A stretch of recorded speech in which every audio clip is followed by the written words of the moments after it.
എല്ലാ കൂട്ടുകാർക്കും ശിവരാത്രി നടന്നുകൊണ്ട് നമുക്ക് കിരണിന്റെയും കല്യാണിയുടെയും നാളത്തെ നല്ലൊരു പ്രമോ വിശേഷം കേട്ടാലോ. അങ്ങനെ നാളത്തെ വിശേഷത്തില് കല്യാണിയെ കാണാനായിട്ട് ബാലണ്ണം ചെല്ലുവാണ്. അങ്ങനെ ചെന്ന് സംസാരിക്കുന്നതിനിടയില് പ്രകാശിനെ കുറിച്ചൊക്കെ പറയണേ.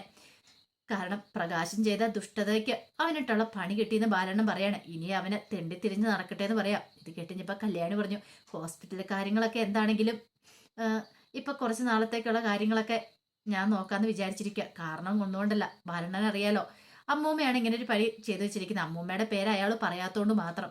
പിന്നെ ഹോസ്പിറ്റലിൽ നിന്ന് ഡിസ്ചാർജ് ആയി കഴിഞ്ഞിട്ടുണ്ടെങ്കിൽ ആരും അങ്ങോട്ടേക്ക് തിരിഞ്ഞു പോലും നോക്കത്തില്ല. ഇപ്പൊ ഹരിയേട്ടൻ ഇടയ്ക്കിടയ്ക്ക് പോകുന്നുണ്ട് കാര്യങ്ങളൊക്കെ അന്വേഷിക്കാനായിട്ട്. അമ്മൂമ്മ എന്താണെങ്കിലും പോകാൻ പോകുന്നില്ല. ഇത് കേട്ട് കഴിഞ്ഞപ്പം ബാലണ്ണം പറഞ്ഞു, എനിക്ക് തോന്നുന്നുണ്ടല്ലോ അവൻ മിക്കവാറും ഇത് ഹോസ്പിറ്റലിൽ നിന്ന് ഇറങ്ങി കഴിയുമ്പോൾ ഇറങ്ങി തെണ്ടേണ്ട വരുമെന്ന് തോന്നേ. തെണ്ടട്ടെ ബാലണ്ണ, അതാണ് അയാൾക്ക് പറ്റിയ ജോലി. കാരണം ഇത്രയും വലിയ ക്രൂരതകളൊക്കെ ചെയ്തിട്ടും വീണ്ടും വീണ്ടും അയാള് സ്വന്തം മക്കളെ തന്നെ ഇല്ലാതാക്കാൻ വേണ്ടി നടക്കുമല്ലേ. അങ്ങനെയുള്ളവൻ തെണ്ടുക തന്നെ ചെയ്യണമെന്ന് പറയാണ്.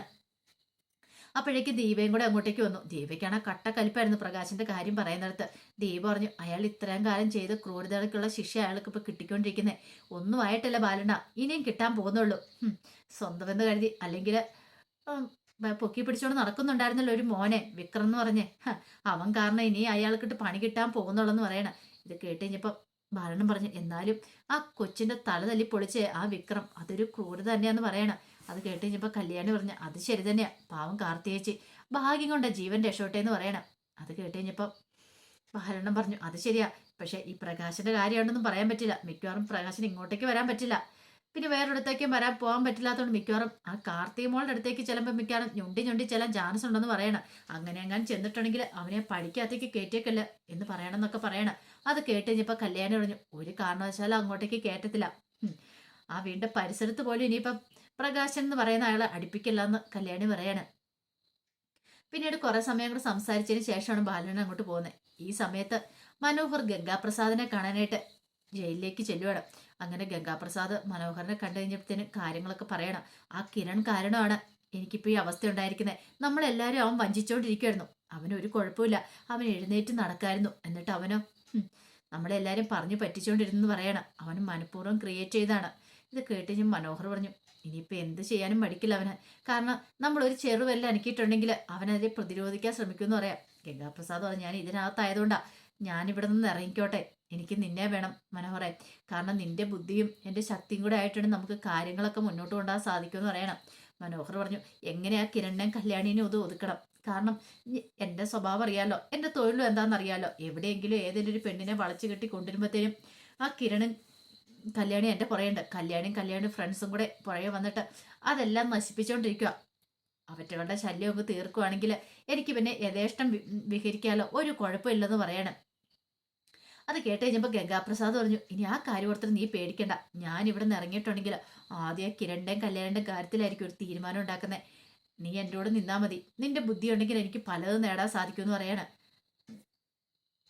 അങ്ങനെ അവർ രണ്ടുപേരും തമ്മിൽ ഒരു അണ്ടർസ്റ്റാൻഡിങ്ങിൽ എത്തുവാണ്. പിന്നീട് മനോഹർ വീട്ടിലേക്ക് വരുവാണ്. ഈ സമയത്ത് ശാരി അവിടെ ഇരിക്കുന്നുണ്ടായിരുന്നു. അപ്പൊ ശാരി മനോഹറിനോട് ചോദിച്ചു, അല്ല നീ ഇത് എങ്ങോട്ട് പോയിട്ടാ വരണതെന്നൊക്കെ ചോദിക്കണം. ഇത് കേട്ടുകഴിഞ്ഞപ്പം മനോഹർ പറഞ്ഞു, എല്ലാ കാര്യങ്ങളും പറയാൻ പറ്റുന്ന കാര്യമാണെന്ന് ചോദിക്കണം. അല്ല നിങ്ങളെന്താ ഇപ്പൊ ഇടയ്ക്കിടയ്ക്ക് ഞാനിങ്ങനെ പുറത്തു പോയിട്ട് വരുമ്പോൾ ഓരോ ചോദ്യങ്ങളൊക്കെ ചോദിക്കുന്നേ ചോദിക്കാം. അത് കേട്ട് കഴിഞ്ഞപ്പത്തേന് ശാരി പറഞ്ഞു, എടാ നിന്നോടുള്ള ഇഷ്ടം കൊണ്ടൊന്നുമല്ല ചോദിക്കുന്നത്. എന്താണെന്നറിയോ, എൻ്റെ മോൾക്ക് എന്തൊക്കെയോ സംശയങ്ങളുണ്ട് നിന്റെ മേലില്. അപ്പൊ ആ സംശയങ്ങളൊക്കെ നീ തീർത്തു കൊടുക്കണമെന്ന് പറയാം. സംശയങ്ങളോ? അതെ, അവളുടെ മനസ്സിൽ എന്തോ സംശയം കയറി കൂട്ടണമെന്ന് പറയണം. അല്ലെങ്കിലുണ്ടല്ലോ നീ എന്തേലും ഇങ്ങനെ അവളോട് ചെയ്തൊക്കെ അറിഞ്ഞിട്ടുണ്ടെങ്കിൽ അവളെ ഈ ഫാൻ്റെ മേലെ കയറി ജീവൻ കൊടുക്കുമെന്ന് പറയണം. അത് കാണാൻ എനിക്ക് ത്രാണി ഇല്ലാത്തോണ്ടാടാ പറയണേ.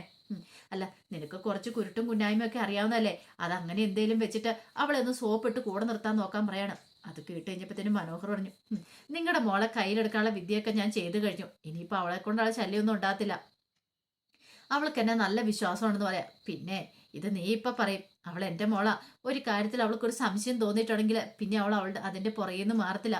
അവളത് ചൂടുന്ന് കണ്ടുപിടിക്കാൻ ശ്രമിക്കും എന്നൊക്കെ പറയണം. അത് കേട്ട് കഴിഞ്ഞപ്പോ മനോഹർ പറഞ്ഞു, പിന്നെ നിങ്ങളുടെ മോളെ പോലെയുള്ള 10 പെൺകുട്ടികളെ ഞാൻ കണ്ടിട്ടുണ്ട്, പിന്നെയാണോ ഇവള്? എൻ്റെ അടുത്ത് അവളുടെ കളി, അതൊന്നും നടക്കില്ല എന്ന് പറയണം. എന്ന് പറഞ്ഞിട്ട് മനോഹർ അങ്ങോട്ട് കയറി പോവാ. എൻ്റെ ഭഗവാനെ എന്താവും എന്തോ, ഇവൻ കാരണം എൻ്റെ മോളുടെ ജീവിതം തകരുമെന്ന് തോന്നേ. എൻ്റെ മോൾക്ക് എന്തെങ്കിലും സംശയം വന്നിട്ടുണ്ടെങ്കിൽ പിന്നെ അത് തന്നെ അന്വേഷിച്ചിറങ്ങാനായിട്ട് തുടങ്ങും എന്നൊക്കെ മനസ്സിലോർക്കണം. ആ സമയം മനോഹർ എന്നപ്പോ സരയു മുറിയിലുണ്ടായിരുന്നു. പിന്നോട് മനോഹർ എന്ത് ചെയ്യണം, നേരെ ഞാനൊന്ന് ഫ്രഷ് ആയിട്ട് വരാന്നൊക്കെ പറഞ്ഞ് ബാത്റൂമിലേക്ക് അങ്ങോട്ട് പോവാണ്. ഈ സമയം ഫോണൊക്കെ അവിടെ വെച്ചിട്ടാ പോകുന്നേ. അങ്ങനെ മനോഹർ പോയ സമയത്താണ് മനോഹറിന്റെ ഫോണിലേക്ക് കോള് വരുന്നത്. ആ സമയം സരയു എന്ത് ചെയ്തു, സരയു പതുക്കെ ആ കോൾ എടുക്കണം. ആ ഫോൺ എടുത്ത് നോക്കിക്കഴിഞ്ഞപ്പോഴത്തേനും ഒരു പുരുഷന്റെ പേര് എന്നെ സേവ് ചെയ്തിരിക്കുന്നത്. പക്ഷേങ്കിൽ മനുവേട്ടൻ കുളിക്കുള്ളൂ, എന്നാൽ വിളിച്ച് പറഞ്ഞേക്കാം, കോൾ എടുത്തിട്ട് പറയാന്ന് കരുതിയിട്ട് ആ ഫോൺ ഇങ്ങനെ എടുത്ത് കോൾ എടുത്ത് കഴിഞ്ഞപ്പോൾ ഒരു സ്ത്രീ ശബ്ദമാണ് അവിടെ നിന്ന് കേൾക്കുന്നത്. പെട്ടെന്ന് ഒരു നിമിഷം ഞെട്ടിപ്പോയി സരയു. ഇതെങ്ങനെയാ ശരിയാന്നേ? കാരണം പുരുഷന്റെ പേരിലെ നമ്പർ സേവ് ചെയ്ത് വെച്ചിരിക്കുന്നത്, പക്ഷെ സംസാരിക്കുന്ന ഒരു പെണ്ണാണല്ലോ. പെട്ടെന്ന് സരയുവിന്റെ ശബ്ദം, ഹലോ ആരാ എന്താന്നൊക്കെ ചോദിച്ചു കഴിയുമ്പോഴത്തേനും അങ്ങനെ തലയ്ക്ക് കോള് കട്ടാവണം.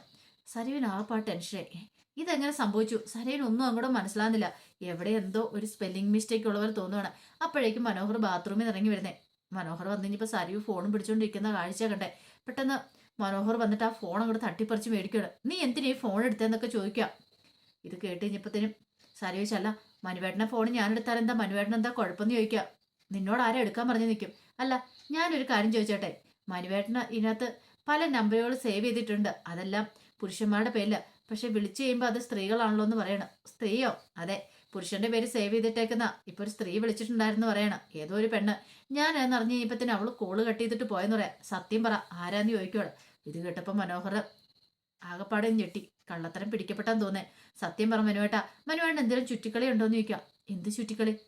ഒരു കാര്യം ഞാൻ പറഞ്ഞേക്കാം, അനാവശ്യമായ കാര്യത്തിൽ തലയിടാൻ വന്നേക്കരുത്. എന്റെ ഫോൺ നിനക്ക് ഉപയോഗിക്കേണ്ട കാര്യമില്ല, എടുക്കേണ്ട കാര്യമില്ല. എന്റെ ഫോണിലേക്ക് പല ആൾക്കാരും വിളിക്കുമെന്നൊക്കെ പറഞ്ഞുകൊണ്ട് മനോഹർ ഭയങ്കരമായിട്ട് ദേഷ്യപ്പെടുവാണ്. സരയുവിനൊന്നും മനസ്സിലായില്ല, ഇത്ര കാര്യമായിട്ട് മനുവേടൻ ദേഷ്യപ്പെടുന്ന എന്തിനാന്ന്. അതിന് മാത്രം താനൊന്നും പറഞ്ഞില്ലോ. പിന്നീട് മനോഹർ ദേഷ്യപ്പെട്ട് അങ്ങോട്ട് ഇറങ്ങിപ്പോയി കഴിയുമ്പോൾ സരയു ഓർത്തു, എന്തോ കള്ളത്തരമുണ്ട്. കാരണം അല്ലെങ്കിൽ ഇത്ര മാത്രം മനുവേട്ടൻ തന്നോട് ദേഷ്യപ്പെടേണ്ട കാര്യമില്ല. ഇനിയിപ്പം മനുവേട്ടൻ്റെ ഫ്രണ്ട്സൊക്കെ പറഞ്ഞ പോലെ താൻ ഉദ്ദേശിക്കുന്ന പോലെ ഒരാളല്ലേ മനുവേട്ടൻ എന്നൊരു ചിന്ത മനസ്സിലേക്ക് വരുവാണ്. അത് വന്നു കഴിഞ്ഞപ്പോഴത്തേനും സരുവിന് ആ പാടെ സമനിലേറ്റുന്ന പോലെ തോന്നി. എന്ത് ചെയ്യണം എന്നറിയത്തില്ല. ഇങ്ങനെ പോയിട്ടുണ്ടെങ്കിൽ ശരിയാകത്തില്ല, എന്താ ഏതാന്ന് കണ്ടുപിടിക്കണം എന്ന് കരുതിയിട്ട് താഴേക്ക് ഇറങ്ങി വരുവാണ്. അപ്പോഴേക്കും മനോഹർ ദേഷ്യപ്പെട്ട് പുറത്തേക്ക് ഇറങ്ങി പോയിട്ടുണ്ടായിരുന്നു. അങ്ങനെ സരു അങ്ങോട്ട് വന്നു കഴിഞ്ഞാൽ അവിടെ നോക്കുന്നുണ്ടപ്പോഴത്തേനും ശാരി ചെന്താൻ മുളഞ്ഞു നിൽക്കുക. അല്ല, മനുവേട്ടൻ ഇങ്ങോട്ട് ഇറങ്ങി വന്നിട്ട് എന്തെന്ന് ചോദിക്കുക. അവൻ പോയല്ലോ എന്ന് പറയണം. പോയോ? അവൻ അങ്ങോട്ടേക്ക് ഇറങ്ങിപ്പോയി. അല്ല, എങ്ങോട്ടാ പോയെന്ന് വല്ലതും പറഞ്ഞോ? നല്ല കഥയെ. നിന്റെ ഭർത്താവ് എങ്ങോട്ടാ പോകുന്നത് എന്നോട് പറഞ്ഞിട്ടാണോ പോകുന്നത്? അല്ല, നിന്നോട് പറഞ്ഞില്ല പിന്നെ എന്നോട് പറയും തോന്നുന്നുണ്ടോന്ന് ചോദിക്കാം. അത് കേട്ടിഞ്ഞപ്പോഴത്തേനും സരയുവിന് തോന്നി, ഇതങ്ങനെ വെറുതെ വിട്ടിട്ട് കാര്യമില്ല, എങ്ങോട്ടാ പോയെന്ന് കണ്ടുപിടിക്കുക തന്നെ വേണം. കുറെ ഫ്രണ്ട്സൊക്കെ ബെൽജിയത്തിൽ നിന്ന് അവിടെ നിന്ന് ഇവിടെ നിന്നൊക്കെ വരുന്നുണ്ടെന്ന് പറയുന്നുണ്ട്, ക്ലയൻസ് ഒക്കെ. അത് ആരാ എന്താണെന്നൊക്കെ അറിയത്തില്ല. അക്കൗണ്ടിൽ നിന്ന് കുറച്ച് 10-15 ലക്ഷം രൂപ പോയിട്ടുണ്ട്. അതിന് മനുവേട്ടനൊരു കാരണം പറഞ്ഞിട്ടുണ്ട്. പക്ഷേങ്കിൽ അതൊന്നും അല്ല, വേറെ എന്തോ തക്കതായ കാരണമുണ്ട്.